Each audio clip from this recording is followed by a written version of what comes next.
I have a sister, just a year older than me. We were inseparable growing up, sharing everything. But as we got older, things changed. She went off to a prestigious university, and I stayed local, working at Target to pay my way through community college. To her, that was the ultimate failure. The first time she really laid into me was during a family dinner. She'd just landed a fancy internship, and wouldn't stop talking about her six-figure salary projections. Then she turned to me, a smirk on her face, and asked, "So, how's stacking shelves at Target? Still dreaming of becoming the best cashier in town?" My parents just chuckled, telling me she was just joking. But it wasn't a joke. It was a jab, and it stung. That night, I cried. Not because I was ashamed of my job, but because my own sister looked down on me.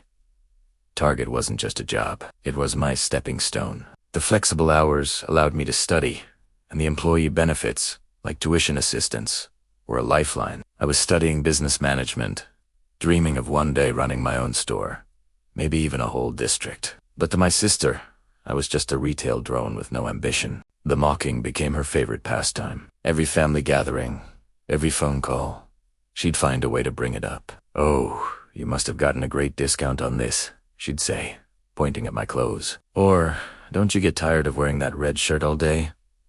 My parents would just wave it off. "That's just how she is," my mom would say. "She just wants you to be more ambitious." Their silence was a form of agreement, and it hurt more than my sister's words. I tried to explain my goals to them. I showed them my grades, my business plans, my promotion to team lead. They'd nod, maybe offer a week, "That's nice, dear."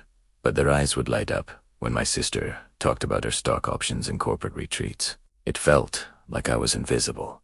My achievements meaningless because they didn't come with a fancy title or a six-figure salary. Christmas was the breaking point. The whole family was their aunts, uncles, cousins. My sister, holding a glass of expensive champagne, decided it was the perfect time for her annual roast. "Let's all raise a glass to my little sister," she announced, her voice dripping with sarcasm. "May her new year be filled with successful price checks and perfectly folded t-shirts." "Seriously, when are you going to get a real job?" The room erupted in laughter. Not mean laughter, but the kind of casual, dismissive chuckles that cut deeper than any insult. My uncle patted me on the back and said, "She's got a point, kiddo. That retail life is a dead end." Even my own parents were smiling, basking in my sister's witty humor. I looked at their faces, and something inside me just snapped. I stood up, my hands trembling. The room went quiet. I didn't yell. I didn't cry. I just spoke, my voice cold and steady. "You know, you're right. Maybe I do need a real job. One where I'm actually respected."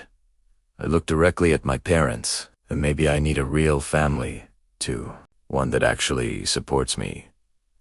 Instead of laughing at me, I walked out. I didn't pack a bag. I just got in my car and drove. The next few weeks were a blur. I stayed with a friend, ignored the flood of texts and calls, and focused on work. My store director, a man named David, who had started as a cart attendant, noticed I was off.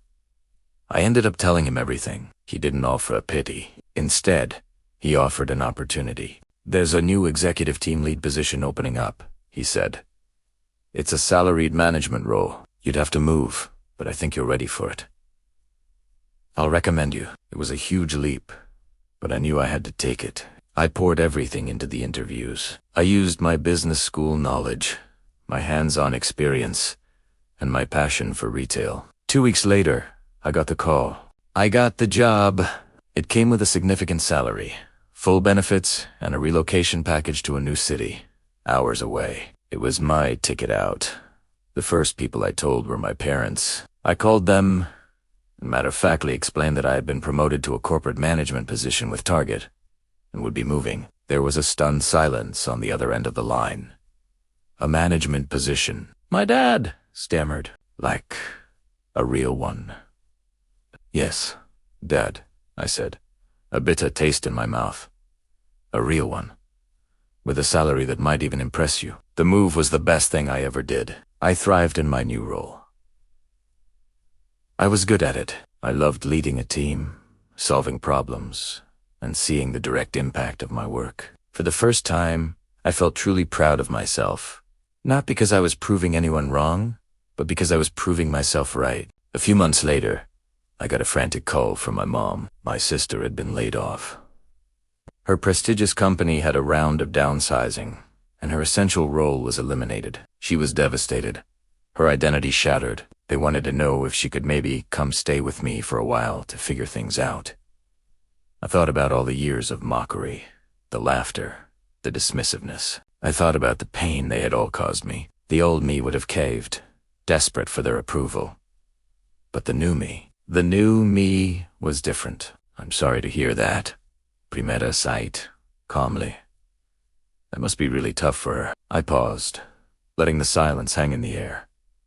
But no, she can't stay with me. My guest room is currently my home office, and I have a very demanding job. You know, a real one. Then, I delivered the final blow, twisting the knife she had sharpened for me. But you know, I heard the target in her town is hiring. The pay is decent, and the benefits are great. It might not be what she's used to, but it's honest work. Maybe she should consider it. She can even use me as a reference. The silence on the phone was deafening. My mom just whispered, "I see," and hung up. I haven't heard from them since.